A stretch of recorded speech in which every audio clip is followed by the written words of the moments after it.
iyadoo la isku raacay in la naqshadeeyo lana qurxiyo deegaanka Balibusle ee degmada Jariban ee gobolka Mudug ayaa maamulka deegaankaas waxay soo bandhigeen qodobo lagu habaynayo dhulka deegaankaas si loo sameeyo deegaan cusub oo Balibusle uu leeyahay in la gaaray xilligii laga shaqeyn lahaa horumarinta deegaanka Balibusle lana sameyn lahaa dib u dhis xoog leh in la sameeyo Balibusle cusub lana nashqadeeyo magaalo la socota magaaladii hore afar dhammaan dhulka dhisan ee loo degan yahay sida aan habooneyn in la baneeyo lana furo wadooyinka xiran in dhulka bannaan ee ka baxsan seeraha magaalada qadiimiga ah ee ku xeeran qodobka koowaad ee aan cidna gaarka u lahayn una sheegan karin lana shaqadeeyo lana sameeyo lana fuliyo nashqadaas waxa wax kama jiraan laga soo qaaday dhammaan calaamadaha yaala dhulkaas hore looga soo hadlay waa in la baneeyaa dhammaan dhulka dawladda ee ku yaala deegaankii qadiimiga ahaa ee Balibusle ciddii hortaag ku samaysa go'aamada kor ku xusan waxaa loo aqoonsan doonaa cadow waxaana laga qaadi doonaa tilaabo sharci ah maamulka deegaanka iyo injineero la shaqeynaya ayaa soo bandhigay naqshad ay sheegeen inay mustaqbalka noqonayso Balibusle inkasta oo la isku raacay in uusan xilliga kan hirgali karin naqshadaasi sawiro lagu soo bandhigay New Balibusle ama Balibuslaha cusub ee mustaqbalka ayaa loo soo bandhigay bulshada deegaankaas oo waxgarad ay ku jiraan 10kii bishii tobnaad 2019 iyadoona sidoo kale naqshadaynta dhulkaasi iyo arrimo kale ay ka hadleen madaxda kala duwan gudoomiyaha degmada Jariban Maxamed Moofo ayaa sheegay qurxinta magaalada iyo naqshadayntuba in ay u baahan yihiin awood dheeraad isla markaana wuxuu xusay in la isku xiro degmada Jariban iyo deegaanka oo uu la jeedo in muddo khilaaf ka soo dhex jiray degmada iyo waliba deegaankaas oo markaas la xaliyay midii kale oo beesha dhexdeeda ayadana shalay bay dhamaatay waxa laga qaatay xaladhalay waxa loo gudbay midnimo waxa loo gudbay shaqo waxa loo gudbay wadajir gacmo wadajir bay wax ku gooyaan baa la yiri waxaan bulshada reer Balibusle ka codsanayaa mudanayaasha halkan jooga haday ganacsato yihiin haday dhalinyaro yihiin haday gabdho yihiin haday culimo yihiin waxaan kula nafteeda kula dardaarmaynaa waxa la yiraahdo horumar iyo nabadgelyo waxaan kula dardaarmaynaa wadajir waxaan kula dardaarmaynaa talo wadaag waxaan kula dardaarmaynaa systemka dawliga in loo hogaansamo ma ahin dad dhaqan waxaanu nahay dad maamul ah dhaqankoodii soo jireenka ah ee bulshadu meeshay kaga jirtay markii dawlad xoog la jirtay nabadoonnada iyo sabadoonnadu waxay hayeen laf dhabarta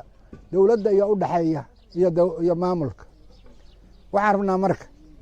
saakayta waxaan ku dardaarmaynaa beesha Balibusle kula dardaarmaya walaalayaalow haddii xoogaa yootina jiray haddii rag isqabtay rag waa la isqabtaa dantaana la isu qabtaa personal qof waxa uga jira ama guri kira uga jira male taladu waxay ku salaysan tahay inaanu midnimo ku shaqeyno inaan wada jiro inaan talada kala qaadano waxaad meesha loo idmaday maamulka deegaanka si buuxda in loola shaqeeyo maamulka deegaanka ma waa maxay waajibkiisu marka ugu horeysa bulshada midnimo inuu ku hogaamiyo marka ku xigta nabadgelyo inuu ku hogaamiyo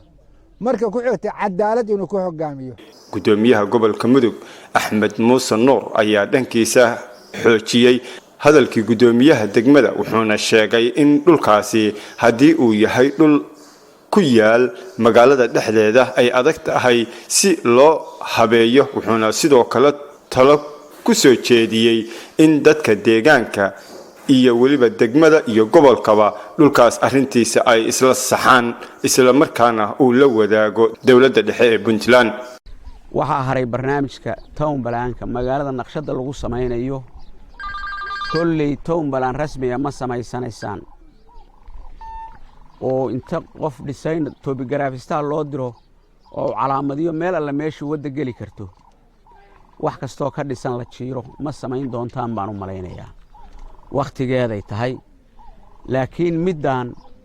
luuqluuqaysiga ah guri daan la jabiyo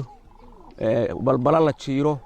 musqul xira ari dhagax meel yaal lafteeda nolol ah tan weyn ma gaari ka dhaan baan u malaynayaa town balaanka oo rasmiga ah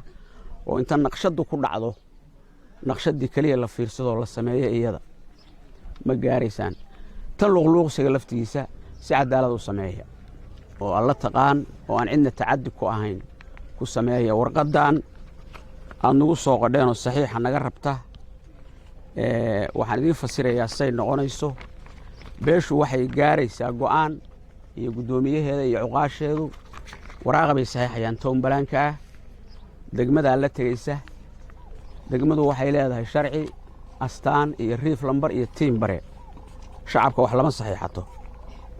qoraal bay soo saari doontaa waa noo soo gudbinaysaa annaguna xukuumaddaan u gudbinaynaa waxaad nooga baahan tihiin waxaan daad injineer leedihiin ayadaan lahayn injineer baa u baahan tihiin cagaf baa u baahan tihiin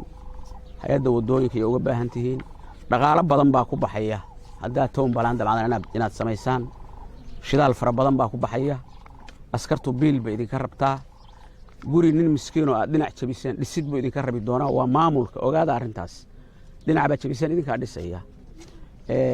waxa aad gudhaan iyo qashinku waxay idinka rabi doonaan iska rogooyin iyo inaad fogeysaan waddooyinku waxay idinka rabi doonaan xoogaa inaad cagafta gamanaysaan oo arrakaawaysaan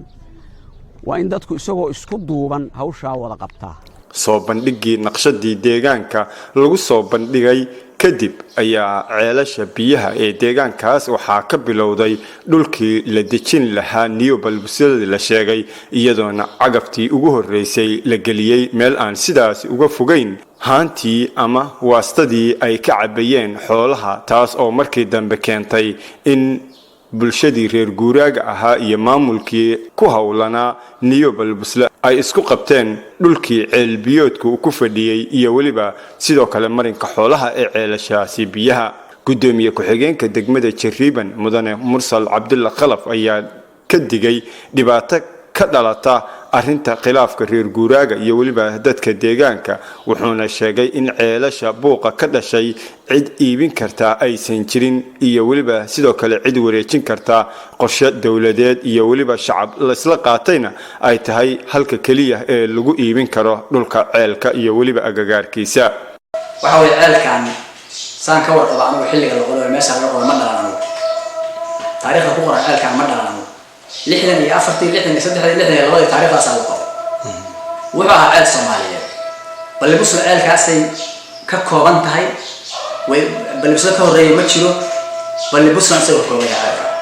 ما هنينا أنا ما أنت تديدنا يعني وكهل ليو توب لك تديدنا أو ما تديدنا لكن سيستم كوحوام مرة يو بروح عليها سيستم سحما gabagabadii qorshaha lagu dhisayo New Balbusle ayaa ahaa qorshe ay isla qaateen bulshada deegaanka gudiga iyo waliba sidoo kale gudaha iyo dibadda dadka ku nool iyadoona deegaanka ilaa iyo heer maamul la isla qaatay qorshahan balse qaabka loo wajahay ayaa waxa lagu sheegay in uu fudayd ku jiro nabadoon Yaasiin Cabdi Samad oo gudoomiye looga dhigay hawshan ayaa isagu waxa uu sheegay xilli uu ka hadlayay arrimahaas in ay tahay arrintan mid lagu degdegay isla markaasna ay haboon tahay in laga fiirsado hawsha sidii awal la isugu raacayna looga warsugo